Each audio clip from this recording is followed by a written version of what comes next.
get to see a lot of people that come through Client Ascension, and I get to talk with Daniel about the people that come through Client Ascension. And the number one thing that we preach constantly is that the reason why Client Ascension works is it's a system. And it's systemized because there's only so many things that you need to do. And so there's making your offer, there's building out your funnel, there's like getting cold email going, running a sales call with a client, providing the service, hiring people, and then branding. And that's it. There's really not many other areas of things you need to do. Obviously, everyone's business is unique. But what I wanted to do is I listed out in each one of those categories 3 things that you're going to be doing. And I'm going to talk back and forth with Daniel, and we're going to talk about inside of Client Ascension, what he sees talking with a lot of people, being involved with a lot of people's businesses in each one of these key areas. What are the common mistakes that people are making? So what this will serve for the viewer is almost as a checklist. You can watch through this video, and if you can say everything that Daniel points out, you're not making any of those mistakes, solid, good job. Like you're probably doing pretty well. If you are making any of these mistakes, either A, join Client Ascension, or B, fix the problem and just get the problem fixed. So that is what the agenda of the video is today. So should we just get started? Yeah, let's do it. Cool. So number 1 is the offer. And so the reason why I have this first is because like this is what you're selling. So it comes before everything else. The offer is the first part. And so I broke the offer down into 3 areas: what you do, who you serve, and what are the terms of the offer itself. So let's start with what you do.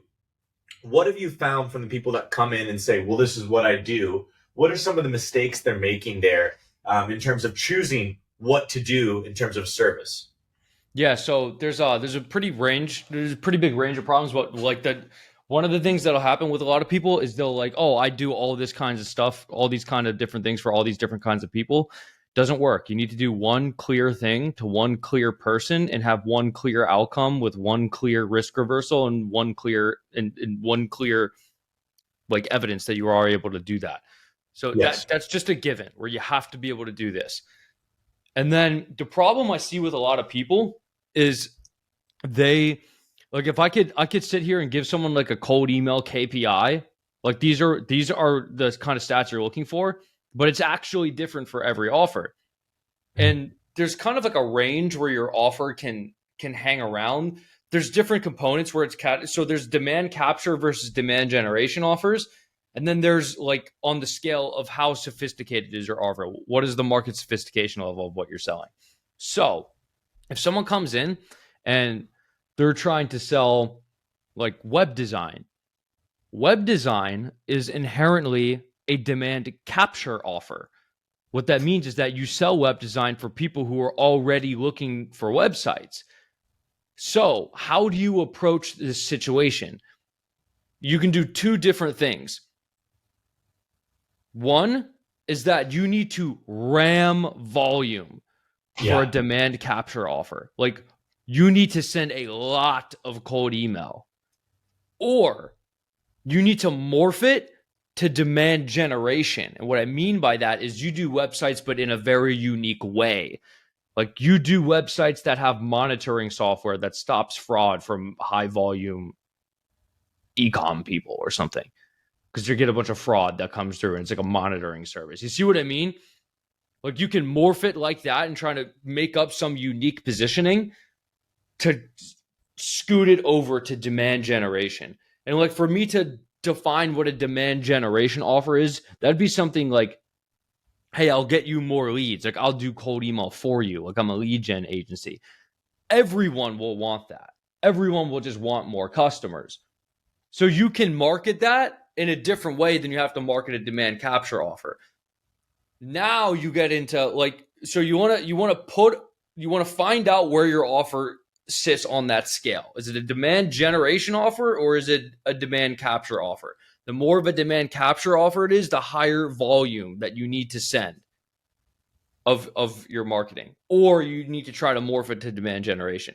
Now, whatever you're selling is going to have a particular level of market sophistication. So let's say that someone's value, like the idea of their offer is they help other businesses get leads, right? And that can be through any mechanism. It can be through cold email. It can be through you do Facebook ads or Google ads for them. And the combination of the idea of what you do versus who you sell it to, those together is your offer. However, that combination, that idea of what you do is going to fall on some scale of market sophistication. So how is market sophistication defined? It's basically how many competitors you have. So let me give you an example of like a level 5 market sophistication. That means you have the maximum amount of competitors, and that would be like e-commerce email marketing. Yeah. I'll do your email marketing for your e-com brand, or I'll do your email marketing for your coaching business, or I'll do Facebook ads for your e-com brand.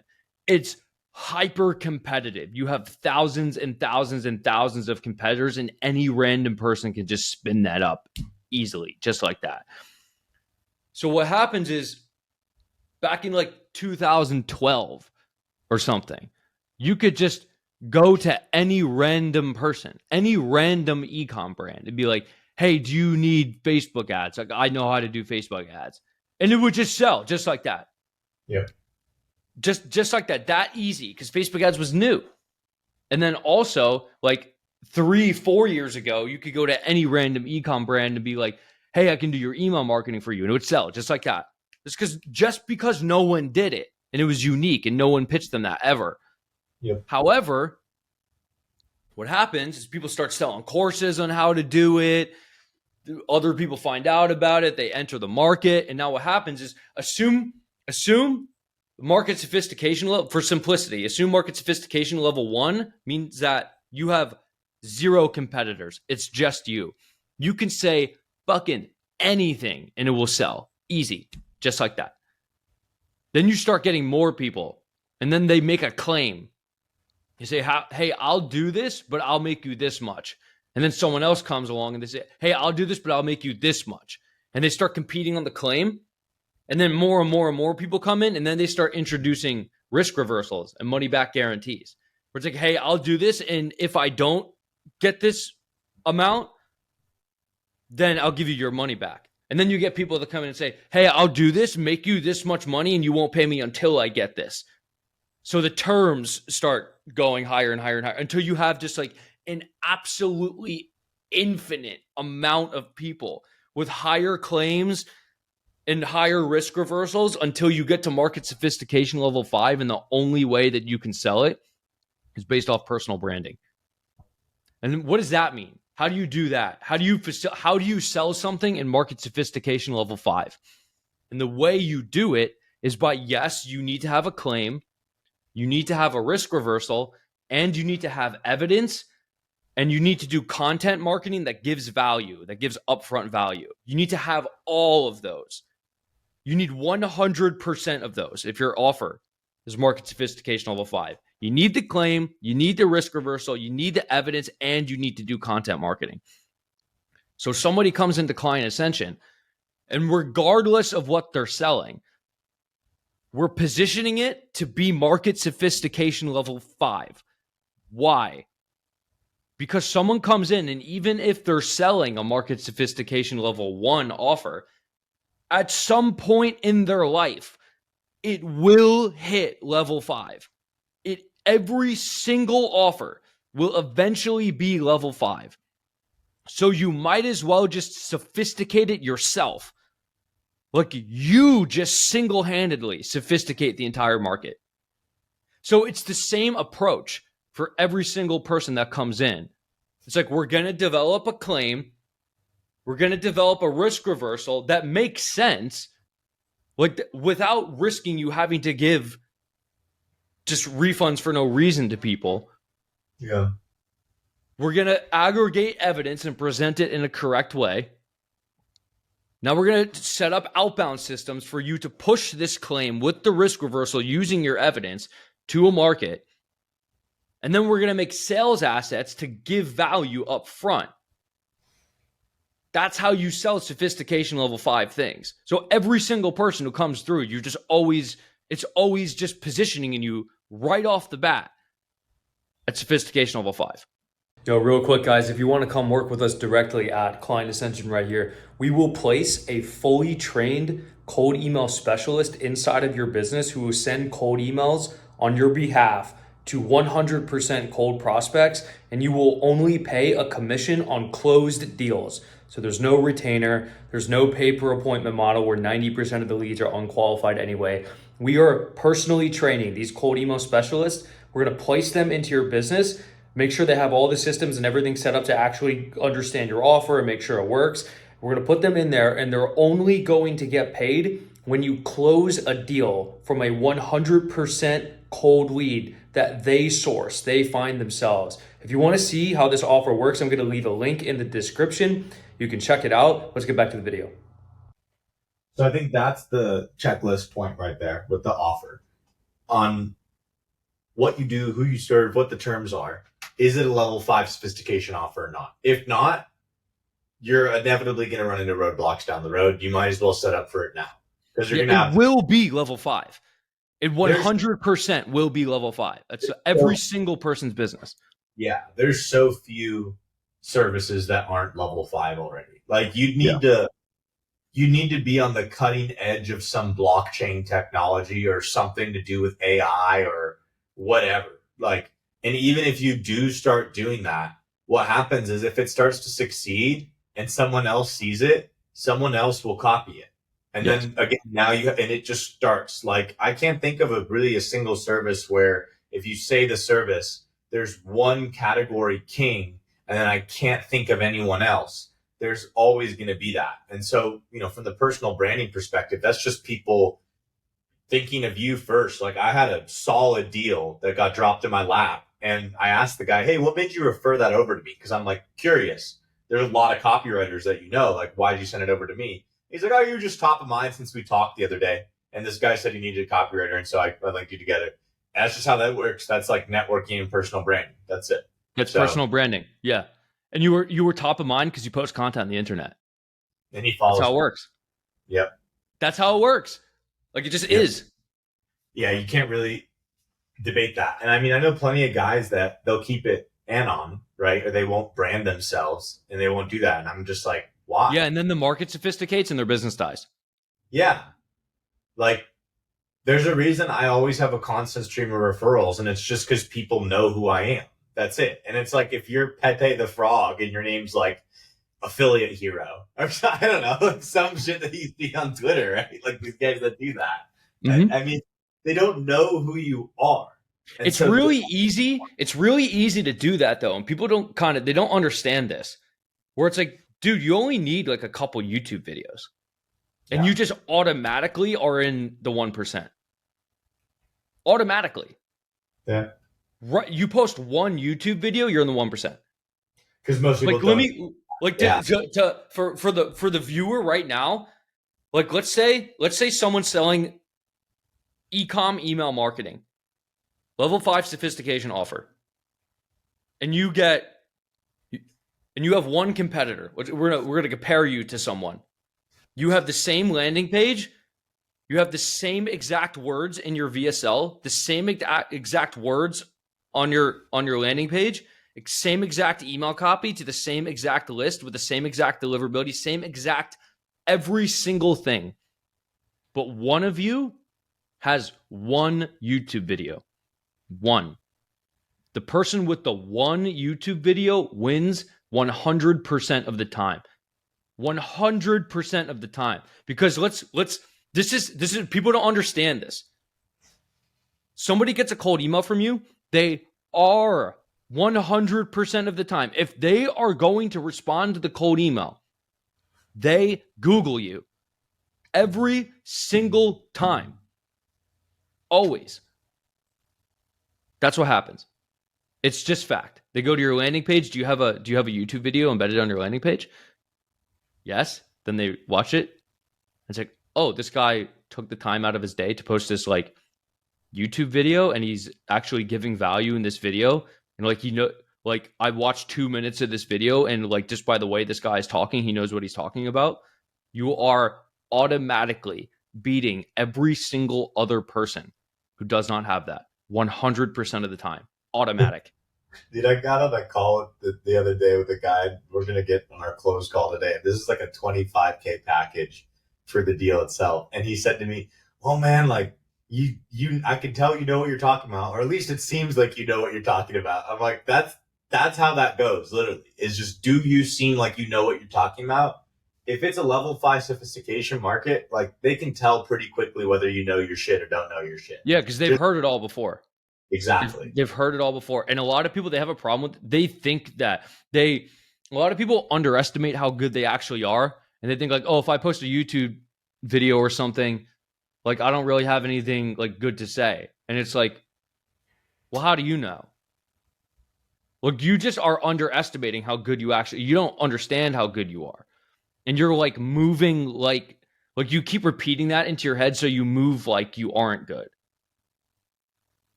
You just stop doing that. Yeah. It's pretty common. So for the next section, funnel, honestly, dude, I can do this one real quick so we can move on to cold email, because I feel like a majority of our time will be on there. And I can just speak real quick on funnels. Like, it's pretty straightforward. You don't need to build out a crazy website. I would say just get ClickFunnels 2.0, so you have the option to build out a website if you want to down the road. So you can have like a portfolio or whatever the hell on there. If you want to have a branded website, just do 2.0, but just build out a funnel. Your offer is literally just, it's the headline. We can talk about headlines for a second. VSL, book a call, the automations you need firing from the person being able to book a call. They click the button. I would probably do something like type form, which is an assessment. At the end of the type form, have the book a call ability, whether it's with Calendly or whether you have it with Go High Level. Like, honestly, doesn't matter how you're setting it up. Just have it for the calendar. And then however you want to structure your sales process, we'll get to that here in a moment. Sales. So this is 99% of people. It's really crazy. Yeah.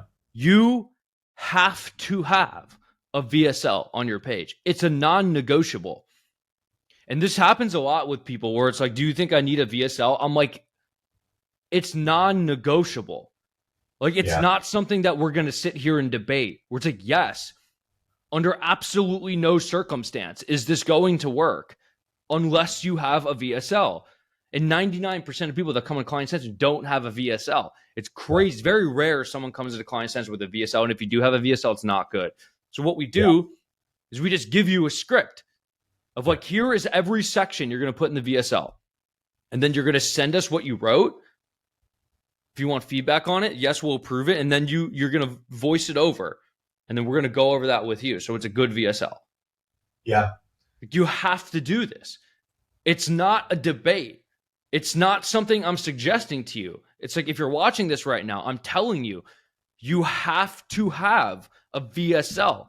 And someone's going to sit here and they're going to say, "Oh no, I don't need a VSL. Like the other people who do this, they don't have a VSL." No, you're wrong. 100% of you, every single one of you needs a VSL. I don't think you functionally understand what is it. You have to have a VSL. Yeah. You cold email some random human, like, yes, they have to see you. They have to hear you. Like, yes, you need a VSL. It's not a debate. Yeah. So like, if someone's not in Client Ascension and they're just wanting to build one out themselves, honestly, you don't need to overthink it. You don't need something that's super over the top production. You don't need to have like a Hollywood level film. You could literally just do like your phone and then put subtitles on the bottom, and that's it. It doesn't need to be anything crazy. As far as the script goes, and we kind of technically covered that just now with the offer. You're really just outlining that. It's like, hey, what's the problem this audience has? How have they tried to solve it that hasn't worked thus far? How is your way different? And then what's the terms of you being able to solve this problem for them? And that's pretty much it. There's obviously a lot of other stuff, social proof, everything. But for the most part, you don't need to overthink it. I think a lot of people probably spend upwards of a month on trying to build out a VSL. I'm like, bro, you could get it done in like 2 to 3 days, maybe even a day if you just spent all day on it.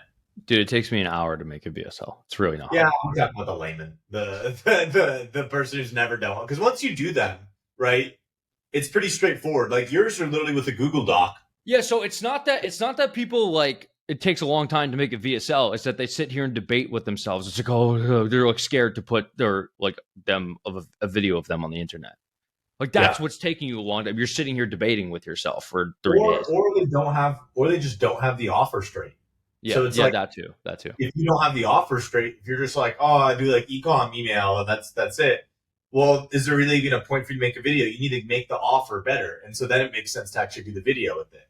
A lot of people just don't know. That's a lot of guys. They just don't know what they're selling. Yes. Okay. Like I said, funnel, pretty quick fix. So your checklist point for offer is, are you at level 5 sophistication or not? For the funnel, do you have a VSL? Do you have a funnel? Do you have like zaps and automations to the point where like you get a fucking email and like a text being told, hey, you just booked a call? Do you have those things in place? Yeah. If what do you say after that? Yeah. Like, just have those in place. That's it. So that's number 2. So now let's move on to the juicy juice, which is cold email. And so I broke down cold email into 3 parts: lead gen, actually writing the emails, crafting the emails, and then from there responding. And so I want to start with lead gen, because lead gen is really interesting in that there's a lot of softwares coming out, and you guys recently just released ListKit, right? Yeah, it's in beta. We gave beta access to everyone in Client Ascension. So it's like, so anyone watching this right now who has sent cold emails before, what's happening is you probably use something called Apollo. The problem with Apollo is that you buy X amount of credits and then you say, I want this list. And then if you're not like extremely proficient in cold email, you'll throw that into a sending tool, and then you're going to see like 40% of them start bouncing, and then you burn your domain. So now you learn, oh, I have to clean the emails. So then now, because you're using Apollo, you have to go pay for a email cleaning. You have to go clean the emails, and then you lose 40% of them. You lose 40% of the emails that you bought. Like you purchased those, and 40% of their, so Apollo is actually 40 to 50% more expensive than what they advertise, because 40 to 50% of them are garbage emails. So what we did with the list kit is that it has all of the data that Apollo has, but you only pay for verified leads. It just verifies it for you. So like, 1, it's 40 to 50% cheaper effectively. 2, you don't have to extract the CSV and then put it over here and then reformat the CSV and then get it over here and do this and then delete these rows, and you don't have to do that. It's just make the list in ListKit, extract it, it's done. Those are your leads. And if you're in Client Ascension, you get it for free. Yeah. So if I'm not in Client Ascension and if I have to use Apollo, that's pretty much it. You just got to deal with that. Yeah, you just got to deal with it. What about tools like BuiltWith? Yeah, so so BuiltWith's $300 a month, and then it doesn't give you emails, it gives you domains. Yeah. This is what people kind of don't understand, where it gives you domains, and then you have to enrich the domains, and then you do the same thing. You enrich it in Apollo, and then the same issue arrives where you pay for credits of unverified emails. Like, it's the same thing. Yeah. But if you have a list kit, you take the domains, you enrich it in ListKit, and then you only pay for verified emails. Like, you see what I'm doing? Yeah. You guys just made it a better service for it. And I can even speak to that. What I was doing is I was taking BuiltWith, and then from BuiltWith, I was running it through like Snov and Hunter, and I would just verify through that. Like, I would do it through Snov. And it ends up being just so much more, and it's so much more expensive than what's advertised, because half of them are just not valid emails. You paid the credit for the valid email. It's like, bro, what? Yeah. And it's like, dude, sometimes you'll extract the list and it's like 90% aren't verified. And it's like, dude, I just spent all this time building this list and like paid for this. I just paid 1,000 credits and 90% of them aren't valid. And you're like, and then you had to pay the verification tool too. So it's like, not only did you pay for the credits here, you also had to pay for the verification tool, and you just did all this work. And it's like, it's like the most frustrating thing ever. So it's like, ListKit just solves this. So what would you say for someone that's probably targeting maybe a more niche audience, where it's actually pretty small and it's not like home builders or roofers or something like that. They're targeting a very niche audience for their service because they have a very specific offer. Yeah, you can do cool stuff inside ListKit where it's like, okay, the site has this technology. It's built on this technology and also has this other like thing installed on the website and also has this keyword and also is in this industry and also is in this location and also is of this company size and it's just owners, founders, vice presidents, VP. And then you can do that in ListKit. And if not, you're kind of fucked. Yeah, and if you need help with it, like we'll just show you what to do. You just tell us what you need, and it's like, okay, well, here's how you do that in ListKit. Here's exactly how you approach that. Cool. So then when it comes to writing the emails, I mean, the luxury of Client Ascension is that literally Christian will help you write the emails that you need to send out. But what are some of the common mistakes you see with people sending emails? I can speak from experience that like some of the let's just say DMs, because it's another form of cold outreach on Twitter that I get, are just the dumbest fucking thing. So I can only assume that it's transferring over to email as well, where you have guys just hitting you up and saying things like, hey, yeah, so this is where things play in together with every single other thing we just talked about. So it's like the strategy by which you'll write a cold email is going to depend on the market sophistication level and who you're emailing, right? Yeah. So a lot of people, what happens if and no one likes to talk about this because they're just, oh, here's the best cold email script you can write, but it doesn't just apply to that thing you're selling because it's a different sophistication level and you have a different kind of offer, right? So what we do is like, we're going to formulate your offer. Like I'm going to tell you, like, this is what you're selling, this is how this works.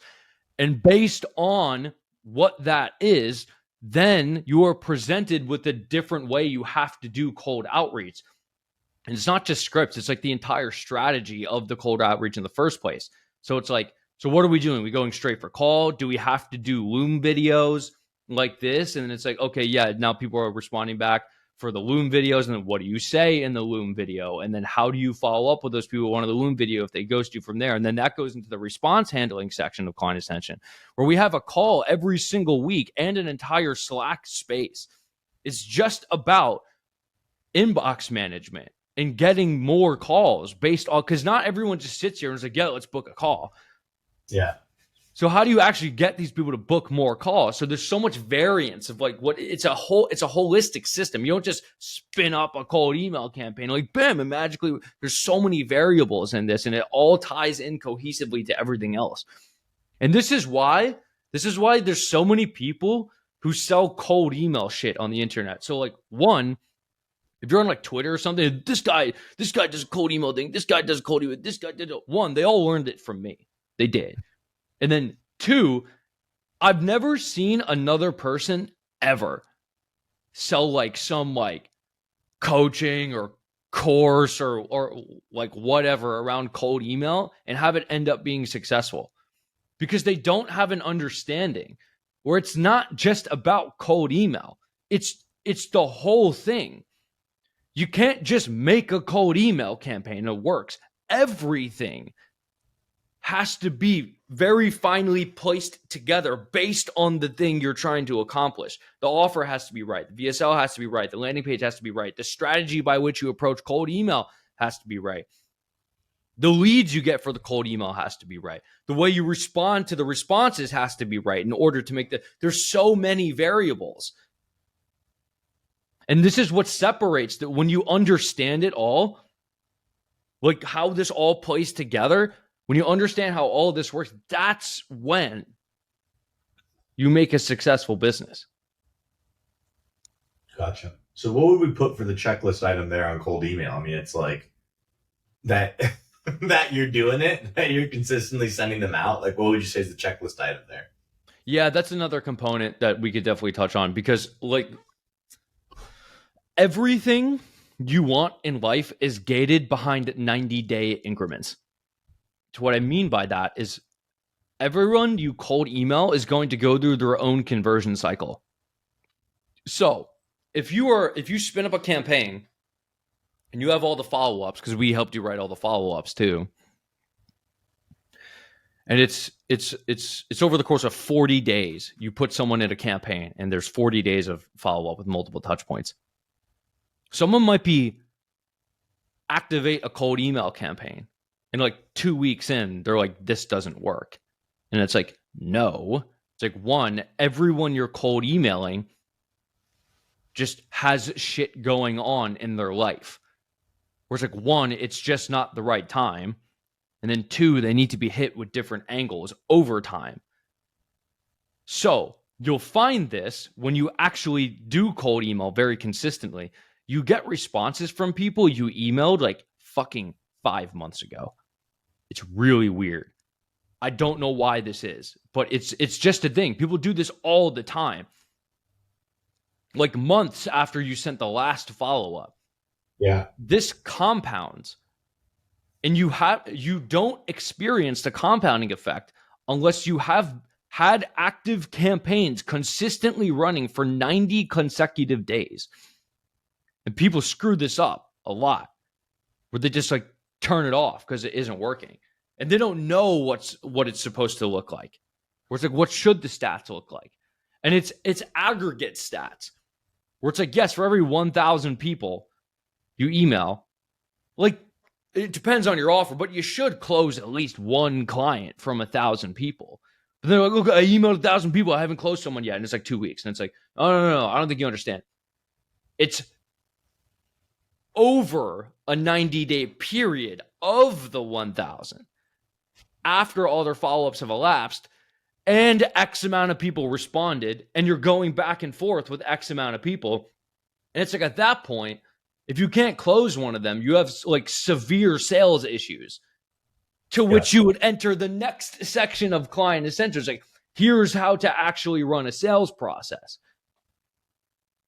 So you see how this all plays in together?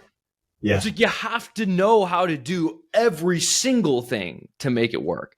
Yeah, 100%.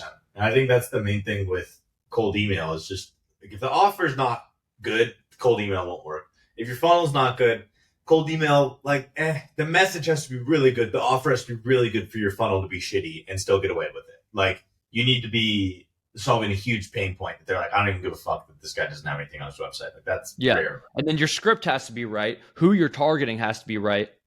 Yep. The follow-ups have to be right. The responses you get in the sales process you take people through has to be right. So much has to be right for it to work. Like, a lot has to be right. And I think a big part of what cold email is just you need to have it running. Like, you need to have it going. And if it's not, then that's your checklist item. Are you consistently sending out X amount of emails per month that's like trackable and you can see the results on it? If not, go do that. So that leads us number 4, which is the sales call. And so I broke it up into setting, closing, and then contract and like negotiating. Because I've seen that how I like to run my sales process is 2 calls, especially with done for you services, where it's like my first call is just seeing, do I even like this person, and collecting data from them and just seeing, does it make sense for me to help them? And my next call is actually like a proposal and us talking about what we're actually going to be doing, how we're going to solve the problem. So like both those are 2 different things. Like, setting is understanding the right questions to ask and what data you need and what you need to see. Also goes back to what you were saying on the offer is like, is it how did you phrase it? It was like, it's either generating response or demand it's like, capture or demand generation. Yeah. Like that determines that as well, how you're going to actually run the call and how you're going to ask the questions, what questions you're going to ask. Yeah. The best way to understand that is, I was listening to someone one time and they're talking about how they sell a course on Google Ads. And then someone asked, they said, well, how come you don't use Google Ads to sell your course on Google Ads? And the simple explanation is that no one is going on Google and searching Google Ads course. It isn't that kind of offer. But if I were to tell you right now, where it's like, Nick, you need to rent like Nick, we're having a backyard party over here. We need to rent like a blow up slide. What are you doing? You're going on Google and you're searching blow up slide. Yeah. That's a demand capture offer. You can't cold email someone and ask them if they want to rent a blow up slide. It doesn't work. Cold email is inherently a demand capture mechanism. See what I Yeah. mean? So if you're going to Yeah. use a demand capture mechanism to sell, or a demand generation mechanism to sell a demand capture offer, you need to like fucking ram a Yeah. ton. Yeah. Hit up every business. Do you need a blow up And cap? you have to morph the offer to Yeah. be demand capture in the front. There needs to be symmetry. You see what I mean? So people will fuck this up. Where like they don't even know they're selling a demand capture offer with the demand generation mechanism. So they're completely not even aware of the fact that they have to do two things. You have to you have to position the demand capture offer to be demand generation as hard as possible. And you can do this in two ways. It's like one is like morphing the offer with some uniqueness, and then two is cold emailing based off of like relevant indicators. So what would like a relevant indicator mean? Like, oh, they're hiring for a specific kind of person, or they just installed this specific technology on their website. And then you scrape lists like that. And we show you how to do that with ListKit in Client Ascension, and you get ListKit for free. You see what I mean? There's so much shit that's occurring where it's like you just like it's one of those things where it's like it's so much shit that's like so impossible to put in a course because there's 1.5 million variables where it's like the only way that like you I just have to tell you because I've done it for 3 years off like hundreds of different offers and thousands of people where it's like I did like the best way for you to get results the fastest is me to just tell you. It's like, oh, you individually just do this. And then now I backtrack and explain why that is to you specifically. And then you employ it and it starts working. And you're like, oh, now I understand, because you can only understand something once you do it. Like it's the only way. Because you can say like a good way to exemplify this would be like if you were going to become a real estate agent or something like that. It's like, yeah, you got to take a real estate test, but you don't know how to sell real estate or like do all the forms until you just do it once. You see what I mean? Yeah. I like that. I like that. Um, well, anyways, back to sales call. Like we went back up to like number 1, 2, and 3. So for the Yeah. sales call, when it comes to setting and closing, how you run that is how you run that. But one thing that you said once is that, dude, if you're just confident that you'll get them a result, you'll be able to close. Like Mm-hmm. it's pretty easy. And I've seen a lot of these guys start going viral on Instagram and TikTok and all this shit, YouTube shorts, where they're like sales trainers. And it's basically just guys yelling and acting like they're in the military or some shit, when it's like, dude, you literally do sales, calm the fuck down. Like, it's not. And they make it so fucking intense, and it's just so unnecessary. I've Mm-hmm. kind of found that, for me at least, I don't need to be this alpha, brash, rah, rah, rah, kind of like car salesman to sell shit. I just have to put the numbers in front of the person to make it make sense for them. Is like, look, you're doing this right now. You want to get to this right here. Here's how we can get you from here to here. Look how much you'd be making. You'd make this much, pay me this much, and I'll make it yours. And they're like, cool. And then they do it. It's just making it like a no-brainer for them. That's at least my view on how to make sales as simple as possible. But in your experience, like just from seeing the people from Client Ascension, like how are people fucking this process up? Like, where's the mistake coming along the road for them when it comes to closing and getting the Yeah. deal So across? this is a debilitating issue for so many people. They're not confident in their ability to deliver results for clients. So they unconsciously sabotage their sales processes, and they'll be scared to get on sales calls. So they unconsciously sabotage their lead gen. They just don't respond to the people who show interest because they don't want to get on a sales call, and they don't want to get on a sales call because they're scared to sign clients because they're scared they're not going to get the results for the clients. You Yeah. need 100% absolute conviction, which kind of takes us back to like having a risk reversal inside. Because sometimes you having a risk reversal or you being performance based is not just for the client, it's for you so that you don't do that. See what I Yeah. mean? Yeah, and I don't think it needs to be much more complicated than that. Sure, you can read books on sales and you can understand sales psychology and get better at handling objections and, improve your tonality, and all that stuff's important. But there's really nothing that can replace certainty. You could be the most certain person in the world and not understand any of that technique at all, and still get the ball across the goal line and still. This will be a really good premise for a lot of people who don't think they're good at sales, and maybe they're struggling with that right now. If you're listening to this, just operate a kind of like an ROI calculator. So let me give you an example here, where you're selling some kind of like marketing thing. It's to make them more money. You sit down with the client and you explain to them the premise of this conversation is, thanks for getting on the phone. Obviously, you're a business owner, and if you're going to pay someone to do something for you, you want to make sure it gets a return. So what I'd like to do on this call is break down some numbers together and see, what's the probability that we can make you a profit here? Because I don't want to take your money and not be able to deliver you a return. So let's work this out. Let's work through these numbers.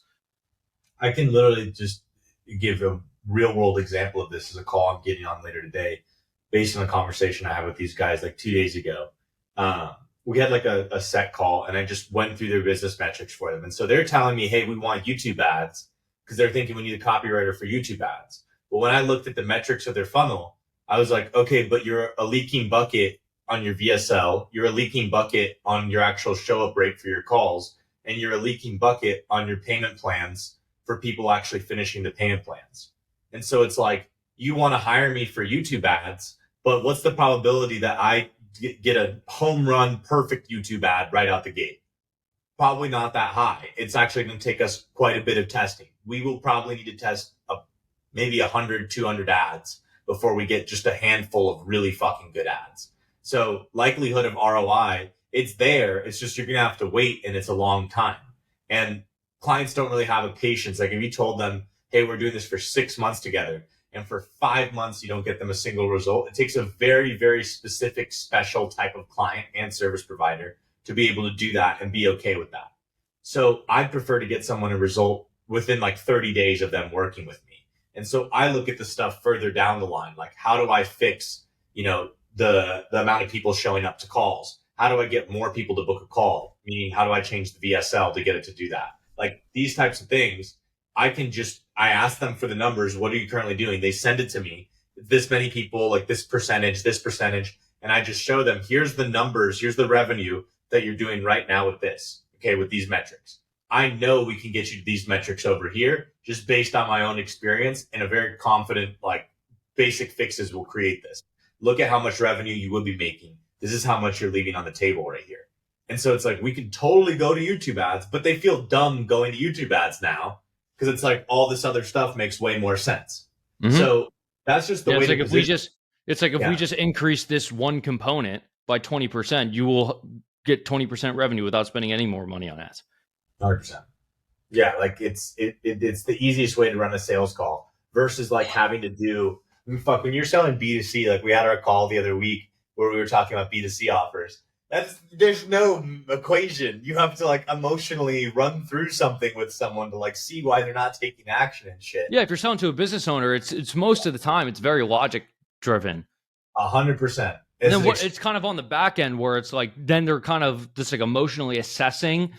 Like you come to a conclusion, you tell them like, yeah, I'm like very extremely confident I can get this result. Yeah, and they'll feel it in your tonality. Yeah, and that's why you have to have 100% conviction. And this is super interesting. Alex Hormozi said this. He goes, if you run a sales team, you got to be showing your testimonials and results to the sales team so that they are doing the same thing on the calls subconsciously because they know this shit works. Yeah, dude, and that's even something that I've been thinking about, and I definitely want to move on to the next two, but I'll just wrap up on this. Is that if there's a missing component to what needs to be achieved to be able to get the client the end result, and you don't offer that, you can partner with another agency to offer that, and they'll do it for you. For instance, is like if I'm doing let's say a client comes to me and they're like, hey, this guy's a perfect example where he's like, we want YouTube ads. They do need YouTube ads, but they don't need YouTube ads right now. They need this happens. This happens all the time. This happens all the time in client ascension. I tell people, I'm like, if you're in discovery with somebody and you find out that they have this problem over here, like just throw that in the opportunities of client ascension and like sell that to the client as a service and like split the revenue with it happens all the time, bro. You see it like in Slack in the opportunities where, hey, does anyone know how to do this? Yeah, me. Okay, cool. Let's like partner up and like split revenue on this. All the time this happens. Yep. So I'm just going to do that with YouTube ads. I have tons of friends who run YouTube ads agencies, and one of my good friends, Brian Moncada, does that. You just plug them in, and that's it. And so that's what's really useful as well to think about is that if you're like, man, I'm not sure I can get them that result. They don't have good branding, or they don't have this, or they don't have that. Like, and they need what you offer though. Just get someone else on the deal. Okay, so that's sales call. The checklist box for sales calls is just like, look, do you feel like you're closing with conviction, and is it a very logical sale? And are people just arriving at the conclusion of like, yes, this makes sense? If not, you need to change the way you're doing the sales call to probably make it a little bit more ROI based driven, like what Daniel's saying, where someone can get on the call, see, okay, yeah, I can definitely make way more money with this, and it's a no brainer, just easy for them. So let's move on to service. Doing the thing, actually delivering it and showing the client results and being able to go back and forth them, and then also communicating with the client. So what do you think when it comes to, let's just broaden this out to client relationships and work fulfillment? Like, what are the main mistakes that people are making there with their clients? So this is very, very interesting, and no one really talks about it. So there's two components to keeping a client, and it's one, client results, yes, but two is also client experience. So client experience is so underrated, it's actually insane. So what is it like working with you? Like, do they like you? Because let's assume that you're a lead generation agency and you get a client X results. You get them 10 meetings a month, like on average. That's what you get. Now what's going to happen is client is going to just by default associate, all lead gen agencies can get 10 calls a month, all of them. And then you get another dude who comes along and maybe he has more testimonials than you. He's been in business longer. They look better objectively. And they tell this guy, they say, we can get you 20. If your client doesn't have a relationship with you, they're going to leave you. They are. Additionally, let's say because you're an agency, there's always variance in results that you're going to get people. It's never just like, we just get these results every single month. There's always variance. You're going to have down months. You'll have better months. If your client likes you and they have a relationship with you, they're going to give you more leeway to correct. This is so important. And it is such a massive driver of LTV, and we talk about this a lot in client ascension. Everyone who employs our strategies around this, they keep their clients for a really long time. It has a lot to do with making sure that the client's holistic business is working well. So it's like you take all the stuff that you're learning inside client ascension, VSLs, funnels, offer sophistication levels, sales processes, setting and response handling, and all of these things, and you consult with your clients on this, like, hey, if you do this, and it's like a peripheral thing that doesn't even involve you, like you're not getting paid for that specific thing, but you're just giving them advice like this, and you're constantly updating these people, and maybe you make automated reports. You're very transparent about what's happening. You're very proactive about communication with these people. They just like you. They just do. Yeah. And you keep them longer. 100% of the time it works. Yeah, because, you just think about it, especially when, in the agency world, what's pretty notoriously known, especially in marketing agencies, is that it's like, man, it takes forever to get shit changed. It takes I have to go back and forth with someone if I want to get something new up. Like, it just takes time. So if there's already that baked in kind of tension from the fact that there's a communication delay, and then on top of that, they don't like you, if the communication delay or if the experience just drops, there's no reason to keep you around because they already don't like you. It's like, I think sometimes people will hire an agency and they don't like the agency. And then I'll come in, I'll be like, why don't you just fire the agency? And they're like, they didn't think of that. And they do it. And they're like, oh shit, it's so much better. I'm like, yeah, you fucking hated your agency. They're like, oh wow, my life is a lot easier Yeah, now. but I'm working but then you say that yeah, and they do like the person, why don't you just fire the agency? They're like, oh, he's like a really good guy. Like I really enjoy working with him.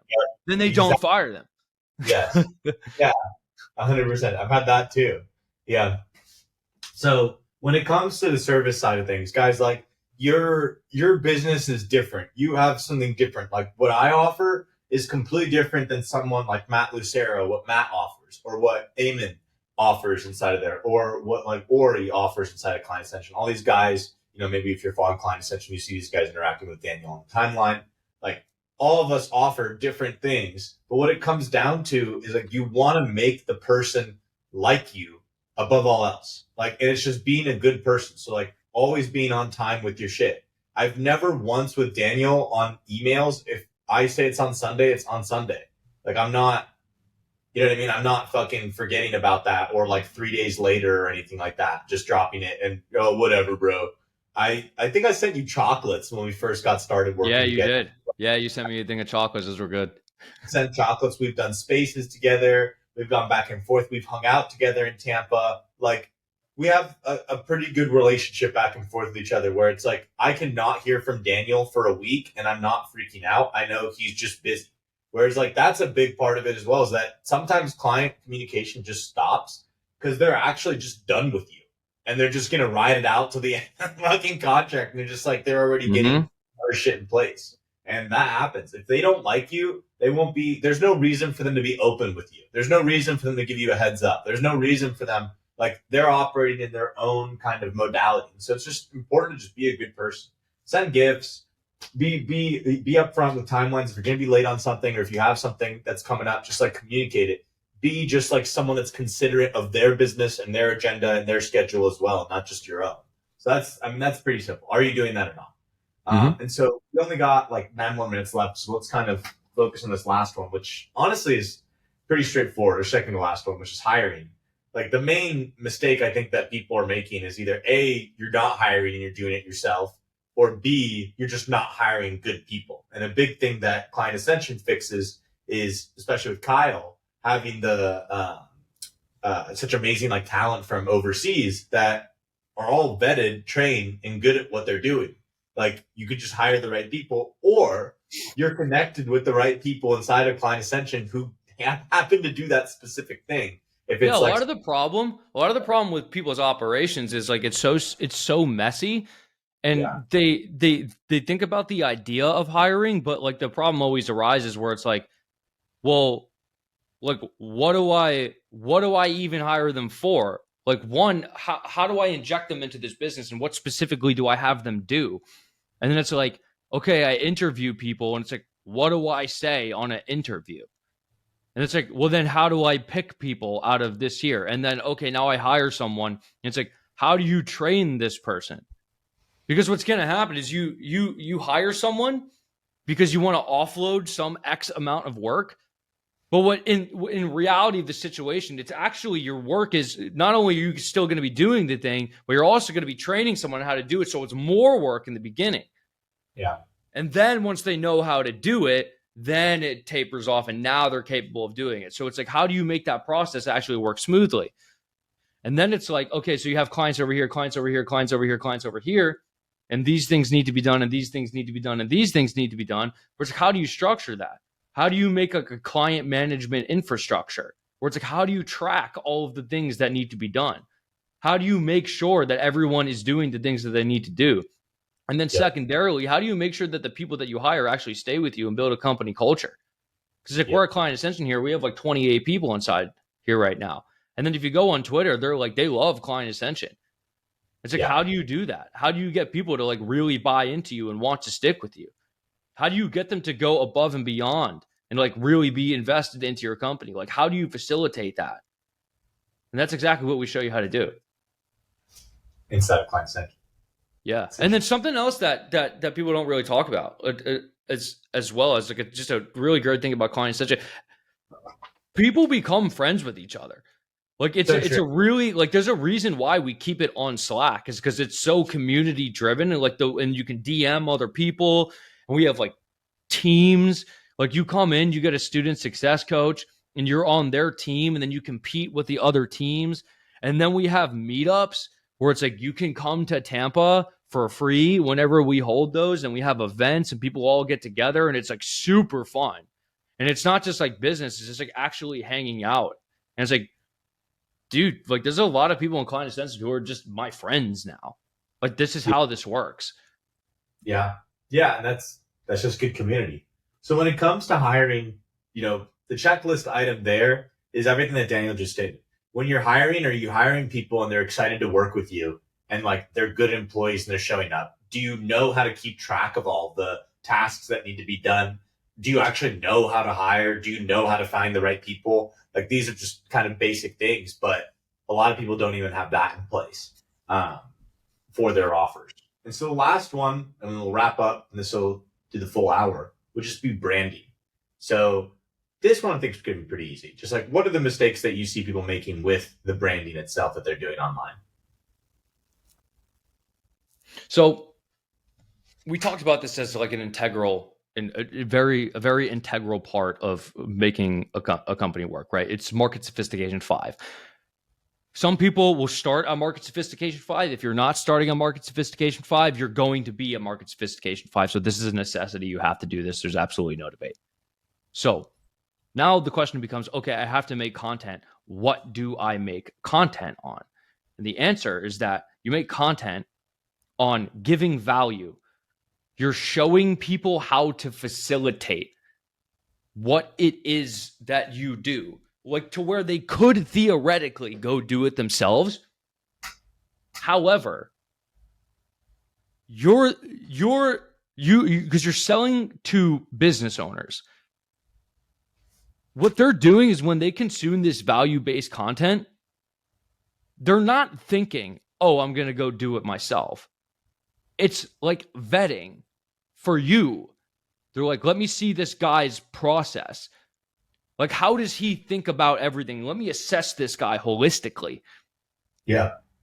And if you're very thorough about all the components it takes about your thing and how to get someone results or how to do the thing that you're doing, it just shows competence. And now you become a default. They associate what you do as you are the default of it. Where it's like if you build websites on Webflow, and if you have a big giant Webflow tutorial series on YouTube, you're just the Webflow guy. Like you just are. Like Who else would make a Webflow tutorial series unless you're a Webflow expert? It's like a necessity where it's like every Webflow expert would have a full series on how to use Webflow. Why wouldn't they? Yeah. Why wouldn't that be the case? And it's like it's that association where it's like someone sees like you put a video on YouTube. It's like you have to be an expert if you posted a video on YouTube because every expert does post on YouTube. Yeah, true. You see what I mean? Where it's like, and even just like content or like you're making LinkedIn posts or Twitter threads, where it's like videos of any form, where it's like every expert does do that. So if you are doing that, you must be an expert. Yeah. It's kind of like if you appear on a podcast where it's like, well, only experts go on podcasts. So if you're on a podcast, you have to be an expert. It just makes sense. It just does. Agreed. So we covered a lot today. And the checklist I think that everyone needs to run themselves through is number 1, with your offer, do you have a level 5 sophistication offer? Number 2, with your funnel, do you have a video sales letter? Do you have a funnel? Do you have automations? Like, do you just have those basic things done? On cold email, do you have list kit? No, probably because you're not in Client Ascension. Join Client Ascension. But list kit, when it does become available to the public, will be out there. But do you have a process for lead gen? Do you have a process for actually knowing what to say based on the market sophistication?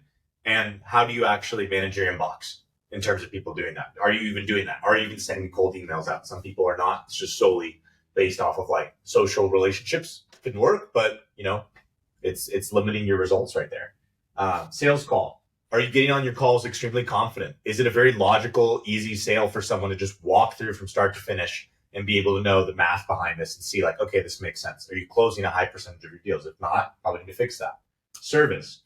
Are you providing a really good service that's getting client results and providing a really good client experience to the point where people are saying, I wouldn't leave you because I like you more than everyone else and we're already crushing. So why do I need someone else? Hiring. Do you have a process for bringing in people that are experts at what they need to be at, whatever it is the topic is? And are you knowing how to actually handle the interviews, or do you have a process for your interviews? And do you have a process for managing all these people? And the last thing is branding. Like, are you positioning yourself as the expert on X topic? Are people referring to you as the expert on X topic? If not, something's up with the branding. So all these different areas, if you said, not really on any of those areas, boom, like you just had a light go off on your car, like the engine, that's what you need to fix right there. So you have two options. Either fix it, well, actually you have three options. Either one is fuck off. Like that's, you can just not do it and that's it. It's a free country. You can do whatever you want. So that's totally the option. You just don't do it. Number two is you do it yourself and it takes however long it's going to take. Our number three is you get in a time machine and join Client Ascension. And we help you do it really, really fast because this is what we do all day long with people. And we have the systems and we have the actual setups for that. So those are your three options. Make a decision. I saw you write something down. Did you have an idea or was it something that you wanted to add? Oh, no, I'll tell you after. Okay. All right. So that's everything. I think it's a pretty good one. Yeah, join Client Ascension. Love you.